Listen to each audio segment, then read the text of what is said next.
Bonjour et bienvenue. Mon nom est Annie Poirier, conseillère en emploi au service d'aide à l'emploi du Kamouraska. Alors aujourd'hui, on entreprend une nouvelle série de 6 émissions sur des métiers traditionnels dans lesquels il est possible de recevoir une belle formation de qualité chez nous au Kamouraska. Alors bienvenue au Profil de l'emploi.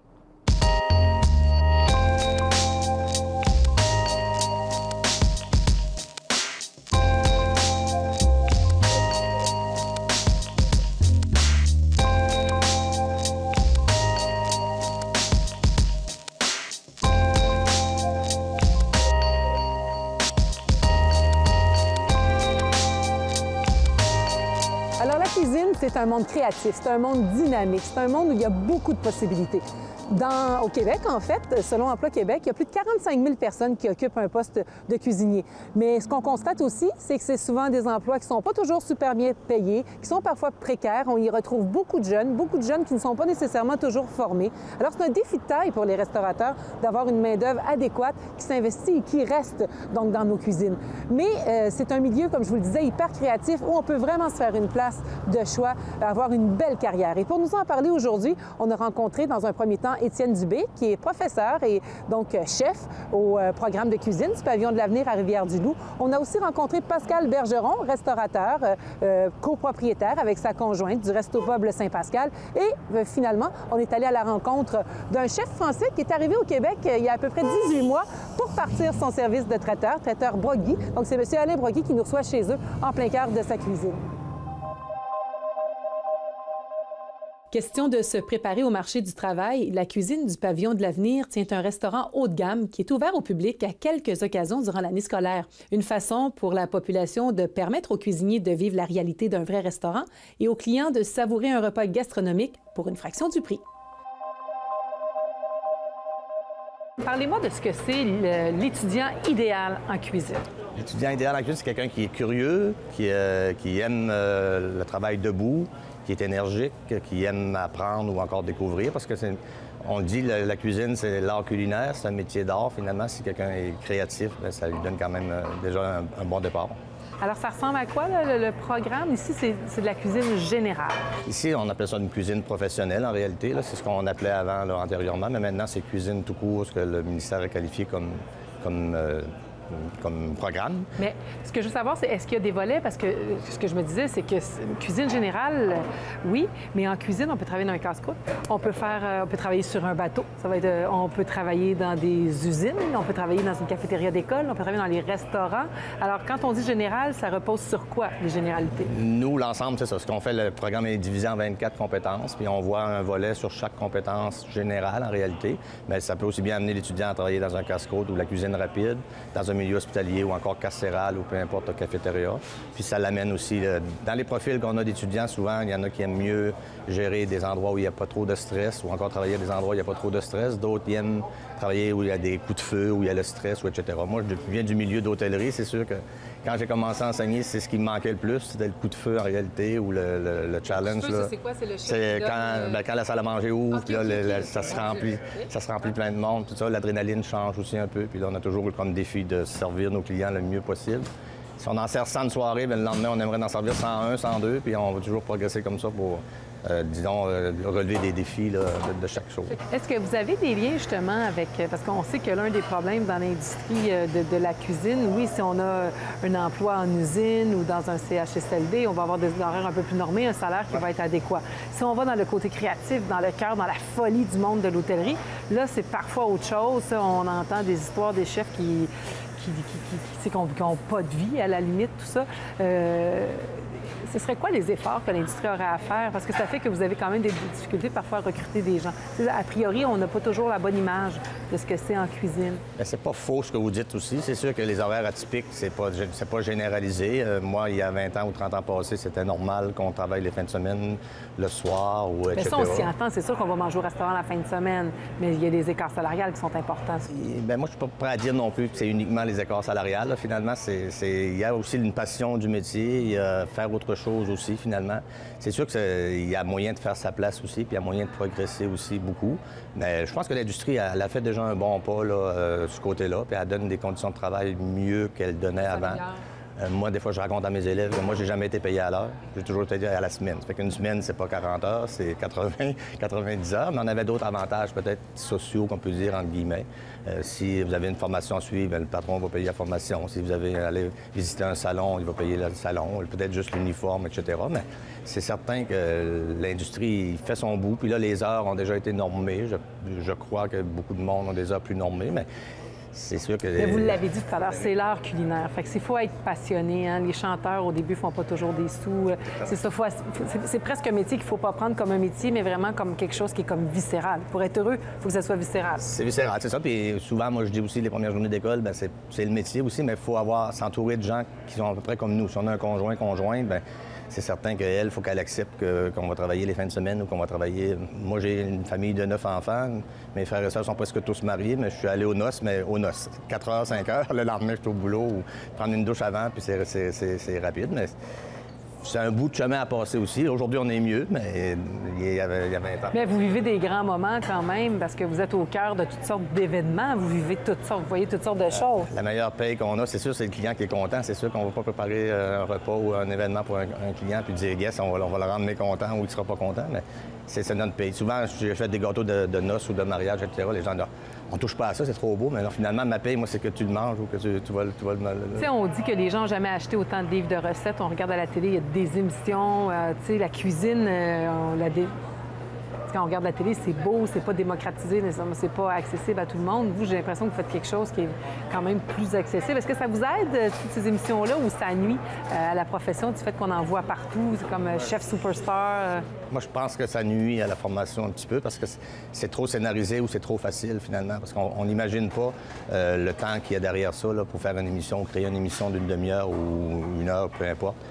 Ça prend 3, 4, 5 heures, puis il y a des reprises, il y a des coupures. Entre autres, on a eu une de nos anciennes étudiantes qui a passé comme chef de l'année à Radio-Canada à l'émission Les Chefs. Puis ils ne tournaient pas là, à 7 h le matin, à midi. La dernière émission qu'ils ont fait, là, on a tourné de 9 h le soir jusqu'à 2 h du matin.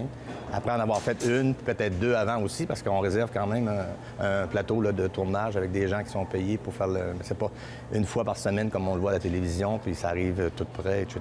C'est sûr que c'est assez difficile. Là. Si on revient à votre programme, donc vous avez de la place pour combien de jeunes? Puis le taux de placement, j'imagine, est très élevé. Là. Ici, bien là, c'est sûr que nous, on recense, mettons, de la Pocatière à aller jusqu'à presque Gaspé, en passant par le Témiscouata, souvent à la Côte-Nord aussi.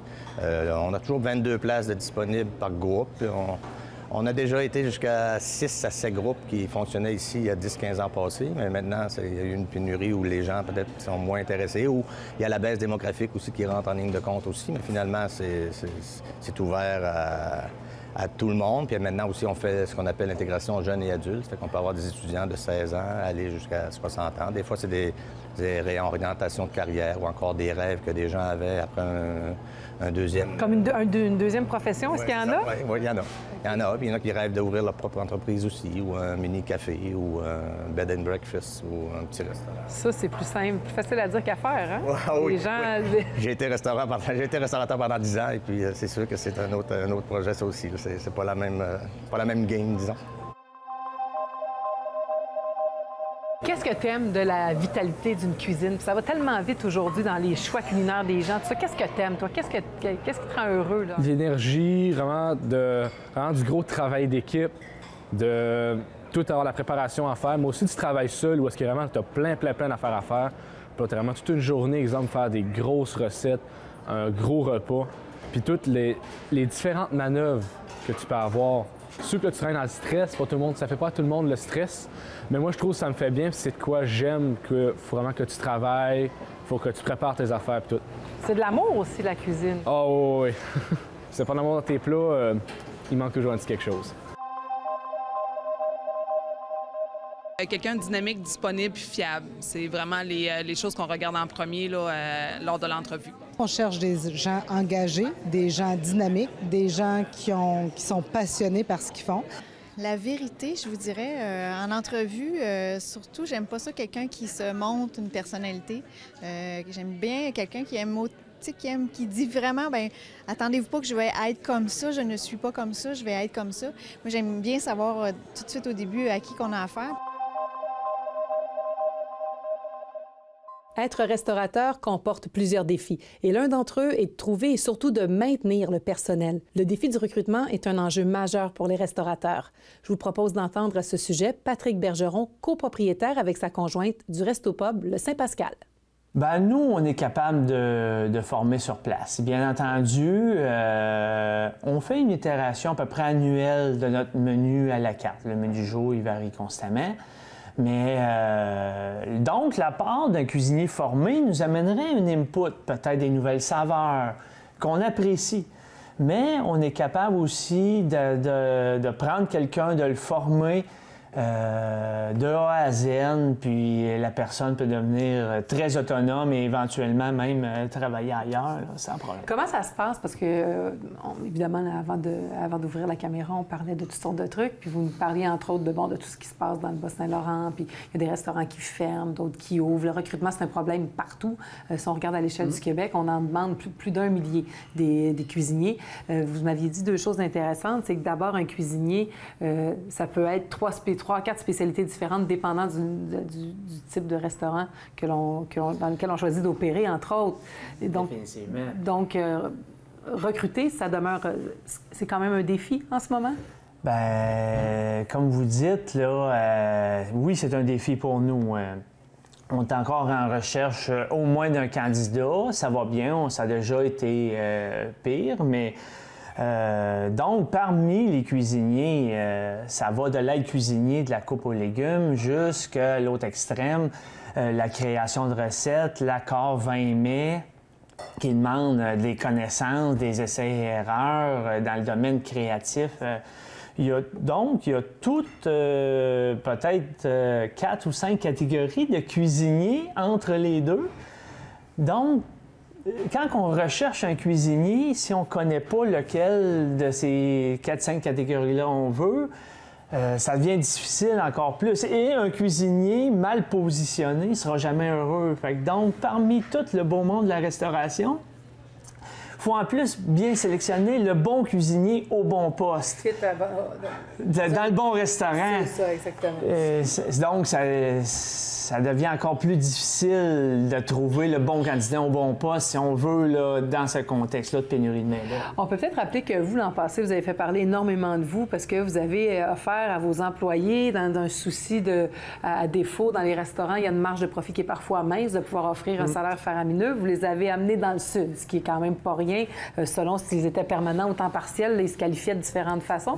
Et vous me dites que même si ça a comme fait le tour du Québec, cette histoire-là, malgré tout, en termes de CV reçus par la suite, ça n'a pas eu d'impact, bien que vous le faisiez probablement pas pour ça. Non, comme j'avais déjà expliqué, on le faisait plus pour remercier déjà notre personnel en place, plus pour consolider le sentiment d'appartenance qui demeure avec nous.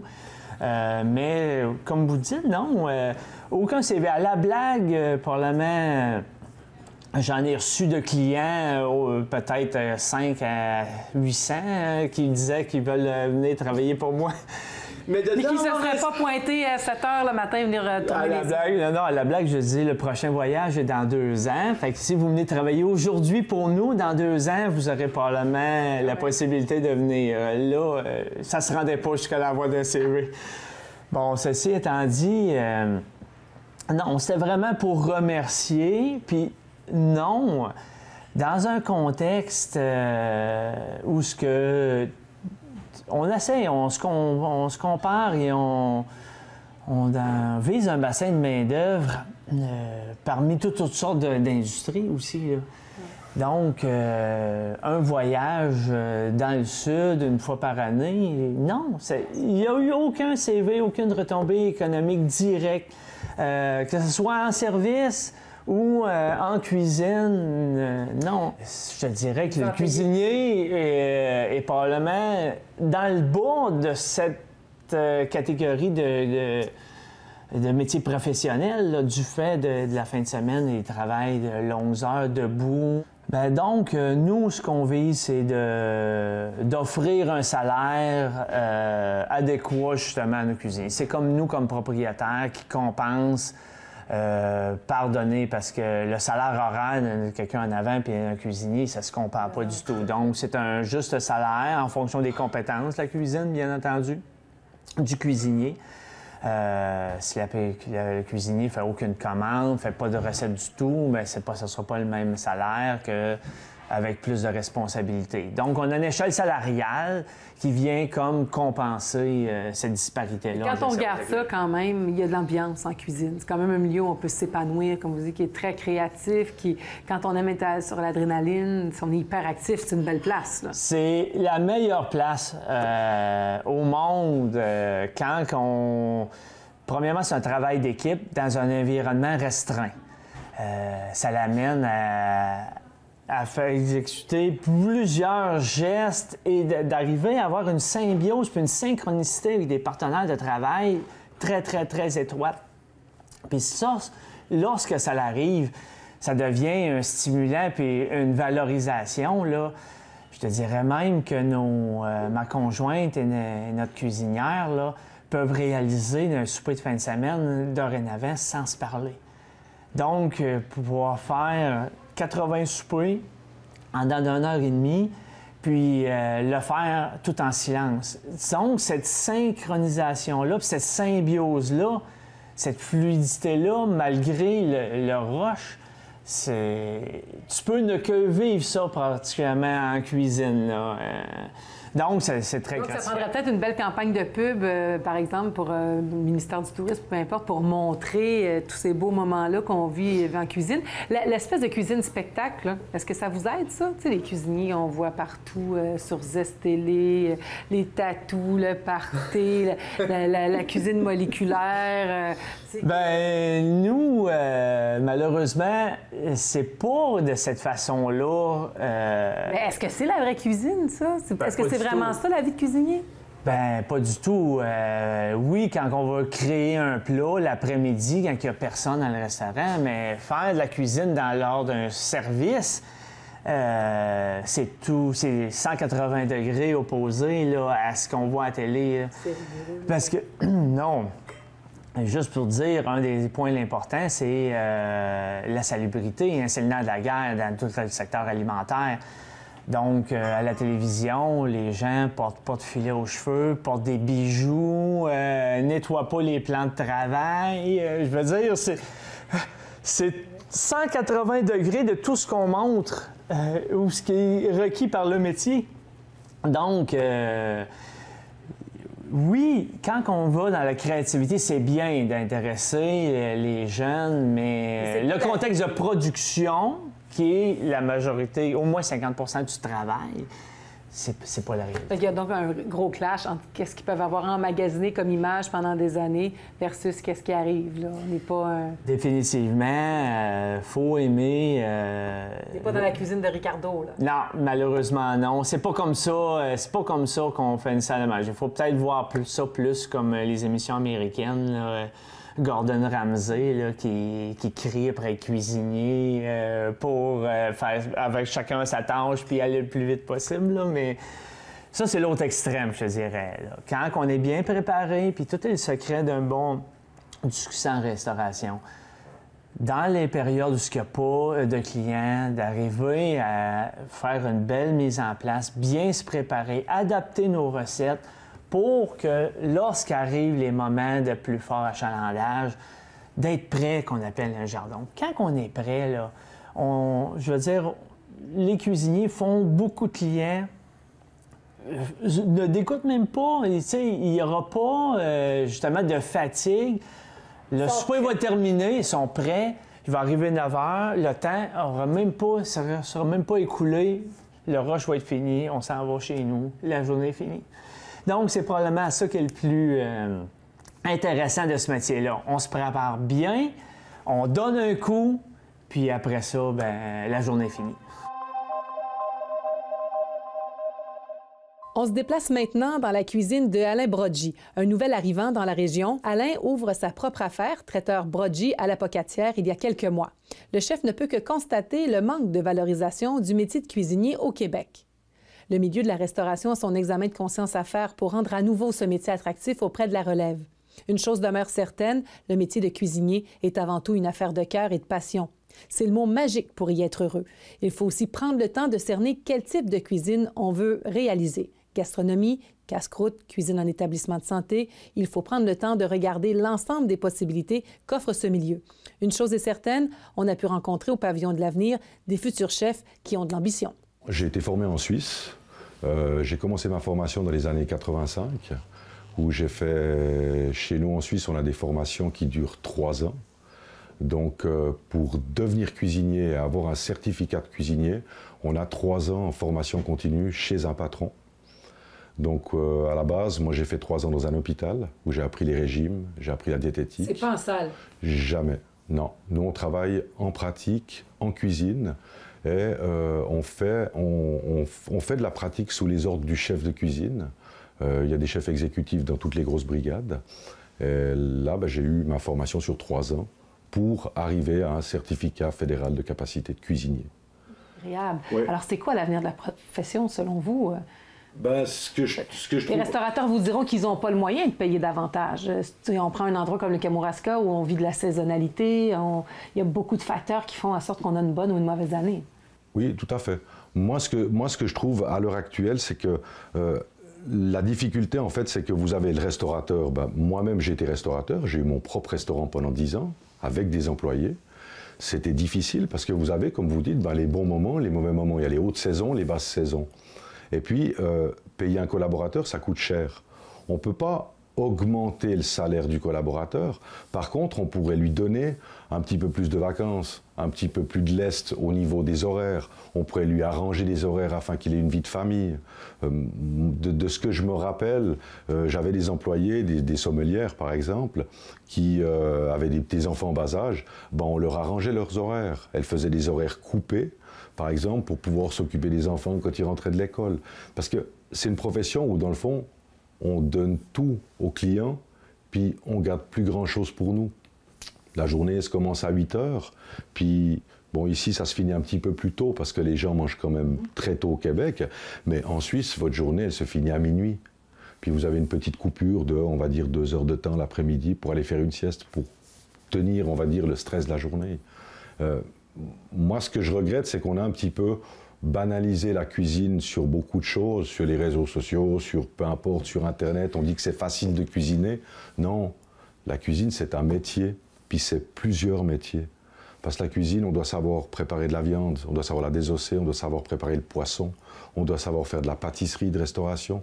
C'est un métier qui est vraiment complet. Il assemble plusieurs métiers, on va dire. Est-ce que vous pensez que, justement, toutes les émissions de télé que l'on voit, vous dites que ça semble facile, mais en même temps, on nous montre des chefs qui font des choses extraordinaires. On sait très bien qu'on n'est pas capable de faire ça. Oui. C'est démocratisé, c'est des spectacles, mais au bout du compte, on le sait bien qu'on n'est pas capable de faire ça, la plupart d'entre nous. Est-ce que ça vous aide ou ça nuit à la profession, ça? Non, moi, je pense que ça aide de voir des chefs. Il y a des grands chefs, on voit, c'est beaucoup médiatisé. Au Québec, je n'ai pas encore vraiment regardé des grandes émissions au Québec. J'en vois beaucoup en France, j'en vois certaines en Suisse. Et puis, la seule chose que je trouve, c'est que, en fait, il y a beaucoup de revisites de plats. Et puis, je crois que les gens, peut-être par méconnaissance, ou bien les cuisiniers, que ce soit au Québec, en Suisse, en France, ou peu importe, se disent qu'ils deviennent propriétaires d'une recette ou qu'ils ont inventé une recette. Mais on a oublié les classiques. Tout ce qu'ils disent aujourd'hui qu'ils ont inventé, ça existe depuis 1923, depuis 1914.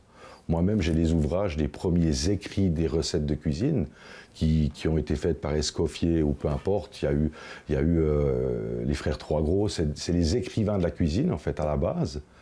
Ces classiques-là, tous les vrais cuisiniers, ils devraient travailler avec ça.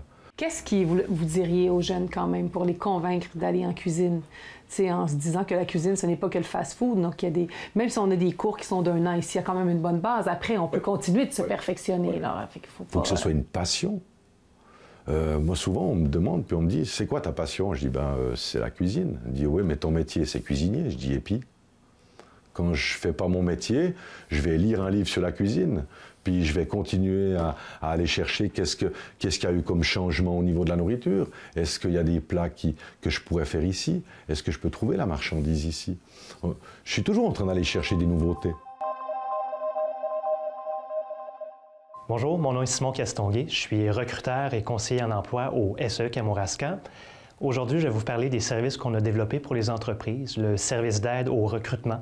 On offre différents services qu'on adapte selon les besoins de l'entreprise pour l'aider à recruter sa prochaine perle rare.